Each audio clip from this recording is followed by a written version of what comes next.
The Central Phoenix corridor is a highly desirable neighborhood as it's gorgeous, convenient, and includes some of Phoenix's most historical homes and luxury estates. Surrounded by stunning mature shade trees, manicured lawns, large open yet private lots, the Central corridor has its own mix of architecture. Cape Cod, French Provincial, Ranch, and now more modern homes are being built. If I was to generalize the Central corridor, I would say it's suburban, but close to downtown Phoenix. Mostly upper income, lots of families, large lots, and tons of gorgeous trees. In today's episode of Living in Luxury with Marcia Canady, I'm going to take a deep dive into the Phoenix Central corridor with the zip codes 85012 and 85013. I will discuss the history, the lifestyle, and the real estate market. Also, in the description, I've included a link to my Living in Luxury Buyer's Relocation Guide. But you are always welcome to call me if you have any questions or want me to create an MLS search for you. I always answer my phone, and if I don't, I will call you right back. The Central Phoenix corridor is one of the pricier areas of Central Phoenix that stretches from Northern Avenue to the north, Camelback Avenue to the south, 7th Avenue to the west, and 7th Street on the east, which are known as the Sevens, with Central Corridor running north and south down the middle. Known for its close proximity to downtown Phoenix and only 15 minutes from Sky Harbor International Airport, the Central Phoenix corridor features large ranch-style homes with deep irrigated lots, which makes for gorgeous, lush, grassy yards. While this neighborhood isn't yet designated as a historic district by the city of Phoenix, many homes in the Central Phoenix corridor enjoy styles such as French Provincial, Cape Cod, or Ranch. However, quite a number of homes are also featuring more modern styles. Many of the historic homes have been completely updated, renovated, and remodeled, and many feature multiple bedrooms, 5, 6, or more, and include large acreage yards. In addition, several lots sit on cul-de-sacs, tucked away from the hustle and bustle of the busy traffic, and prove to be ideal for families with children. The population is reaching approximately 10,000 residents with a median age of 46. 61% of the Central corridor is occupied by families, with 22% single female families, 21% single male families, and 57% couple families. A little bit of history. William J. Murphy, who moved from Illinois to Phoenix in 1883, built the Arizona Canal and established the valley's citrus industry in the northern extension of the Central Avenue in 1895, where he platted the Orangewood Division. This 2-square-mile area, bounded by Northern Avenue to the north and Bethany Home to the south, between 7th Avenue and 7th Street, was promoted as the Orangewood Residential Village. His concept was to create a suburb of Phoenix that established rural homes at an easy distance from the city. He believed that the large lot size would attract upper-income residents of Phoenix, wealthy outside investors, and immigrants who would utilize the lots to build large estate homes surrounded by citrus groves. The subdivision was divided primarily into 20-acre-sized lots with Central Avenue extending through the property as the subdivision's principal roadway, which was first paved in 1920. Olive and ash trees were added along both sides of Central Avenue, with citrus trees from Southern California planted on the interior portions to make the subdivision more attractive to new investors and homeowners. The exclusivity of Orangewood was evident in that in the turn of the 19th century, the Central Arizona Driving Association arranged to have Central Avenue deeded as a driving street for property owners to drive their horse-drawn buggies. William Murphy's home is still around today at 10th Avenue in Orangewood. Here it is. Keeping with the rural agricultural estate concept established by Murphy, J.M. Evans platted and recorded the Evans Addition to Orangewood in 1897. Located directly south of Orangewood, Evans Addition was bound by Bethany Home Road on the north, Camelback to the south, 7th Street to the east, and 7th Avenue to the west. The addition featured 4 large neighborhood blocks divided further into 20 smaller blocks. The unique calling card for this area is the large irrigated lots and the traditional single-story ranch homes.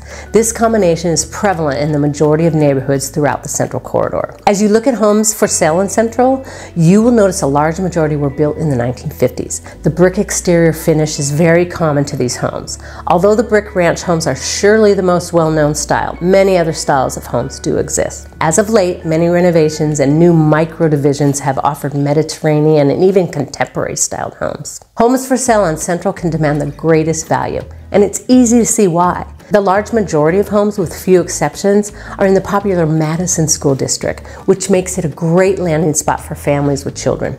More on the schools later. Today, the south part of the Central Corridor is called Uptown Phoenix, which is widely considered some of the most sought-after real estate in the area. A key perk, the incredible mix of luxury, historic, and modern homes. The area, which includes 7th Avenue to the west and 7th Street to the east, with Missouri Avenue as its northern boundary and East Camelback Road as its southern boundary, has both urban and suburban neighborhoods. It's a diverse area, from historic homes to luxury mansions. Uptown has it all. What's it like to live in the Central Phoenix Corridor? One word, amazing. The Central Corridor is the most culturally rich neighborhood in the Phoenix metro area. Your Central Corridor home grants you quick and easy access to parks and hiking trails, hip restaurants and retailers, and history-rich city streets. And while the Central Phoenix Corridor has some trendy draws of its own, one of its biggest perks is its proximity to just about everything. One of many things I love about the Central Corridor is the historic Murphy Bridle Path, which runs along both sides of Central Avenue. It has 2.5 unpaved gravel paths and old growth olive and elm trees. Every time you drive up and down Central from Bethany Home to past Northern, you will see walkers, runners, bicyclists, families, parents with strollers, and dogs enjoying the posh trees and serene views. The Murphy Bridle Path is listed in the City of Phoenix Historic Register. It is cool. You can go north and hit the Arizona Canal and take it all the way to Scottsdale.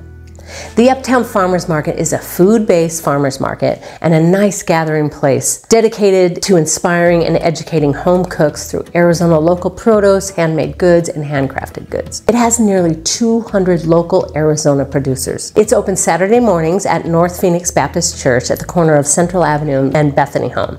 During the summer, they start at 7 a.m. and have some of the vendors inside in air conditioning. When the weather gets nice in mid-October, they start at 8 a.m. and everyone is outside. They also add Wednesday mornings to the docket. Such a great place to take your dog. And there are tons of vendors for your dog. And sometimes they set up a special dog park.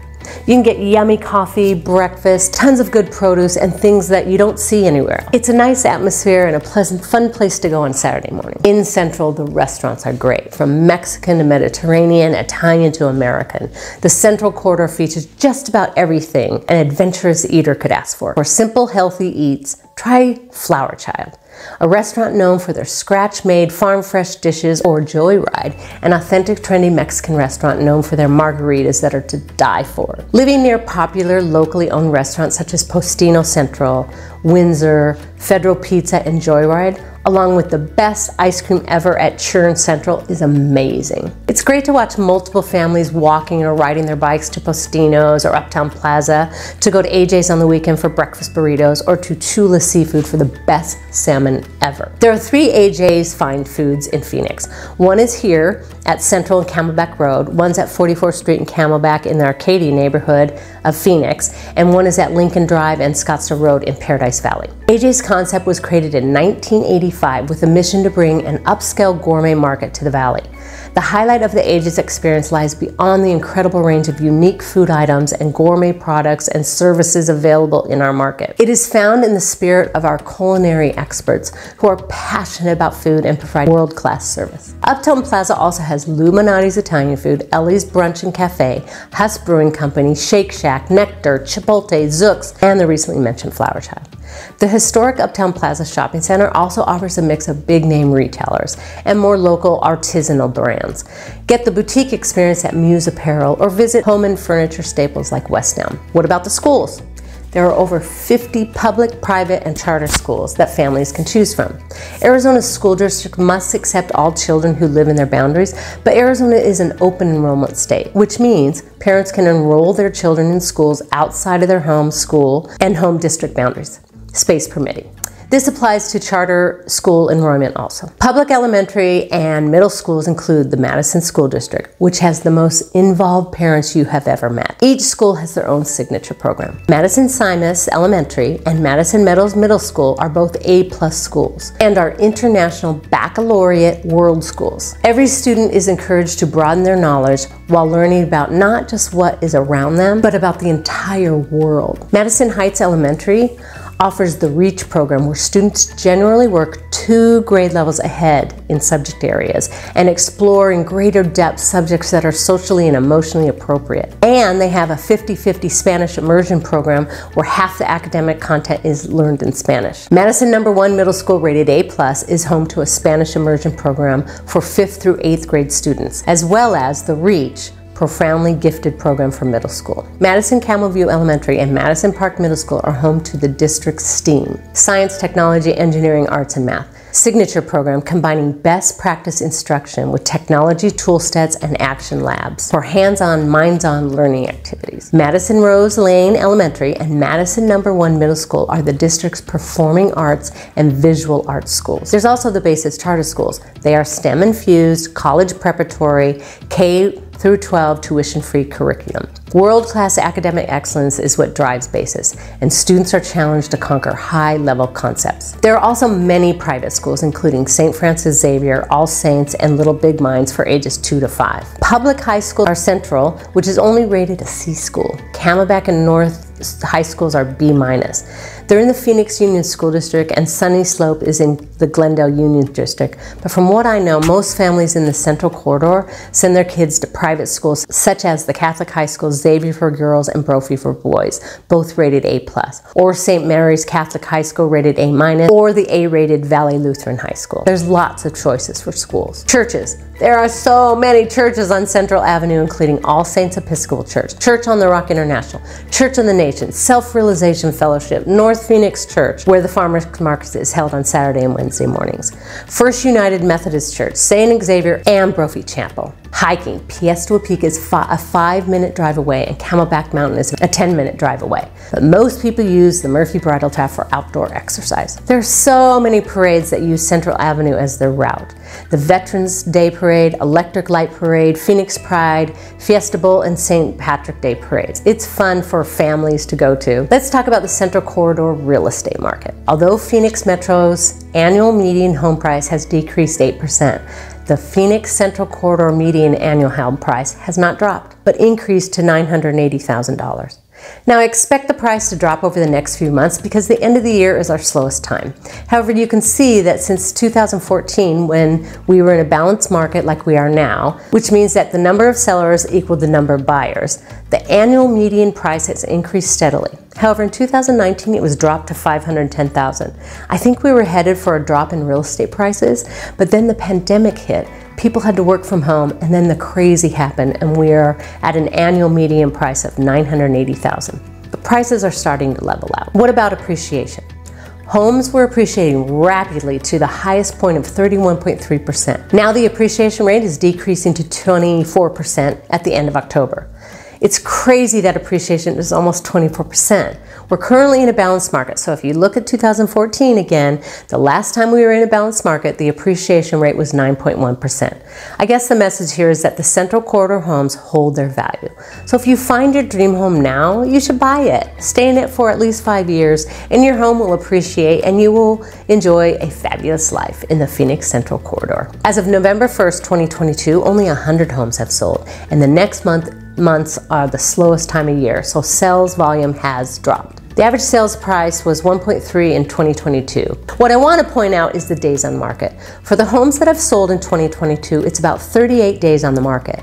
But the homes that are on the market now are staying on the market longer with an average of 51 days. That tells me that demand has dropped, but sellers have put their home on the market for a higher price than buyers are willing to pay now.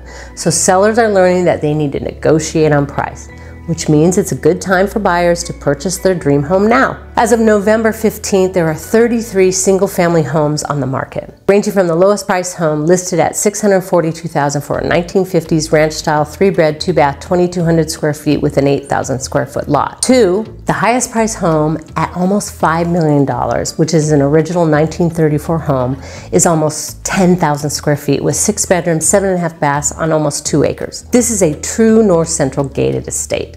The seller spent over $1 million on a major remodel, which is absolutely stunning. The master suite is on the first floor with 4 bedrooms upstairs. The backyard includes a 50,000-gallon resort, diving pool and spa, basketball court, a tennis pickleball court with lights, a grassy volleyball court, putting and chipping greens, and a 4-car garage. There's a pool house, an attached guest house, and a workout room. It also has a dog washing station, which I love. For $1.3 million, you could have another stunning 1954 remodel at 3,300 square feet on a 1/3 acre that has 4 bedrooms and 3.5 baths. Since the home has been on the market for 90 days, the seller is offering seller concessions. For example, instead of reducing the price, the buyer could obtain a 2-1 buy-down loan to reduce the interest rate for the first 2 years, which reduces the monthly payment. Then the buyer will get a lower 5% rate where mortgage rates are supposed to drop in 2023. The seller would pay the buy-down and as much of the closing costs that the lender would approve. This is what's happening now. Sellers are trying to attract buyers. So buyers are now in the driver's seat. Hop on if you like this house. This beautiful, spacious property has been completely updated, top to bottom, including a large open concept kitchen. The large primary suite boasts a seating area, 2 walk-in closets, and an ensuite bathroom with a massive shower featuring 11-foot vaulted ceilings, dual shower head, as well as a soaking tub. One downside is the home does not have a garage or a pool, but there's plenty of room on the lot that you could build them. I believe this is why the property is sitting on the market. I will post a video walkthrough of homes for sale in the Central Corridor every week. But I can always set up an MLS account for you that includes your search criteria. And if you live outside of Arizona, I can always create a video walkthrough of any home that you're interested in. Just give me a call. Don't forget to download the Buyer's Relocation Guide that has all the information and more that you need to relocate to Arizona. I've included a link in the description below. If you're interested in another great posh Phoenix neighborhood, the Biltmore Corridor, click here.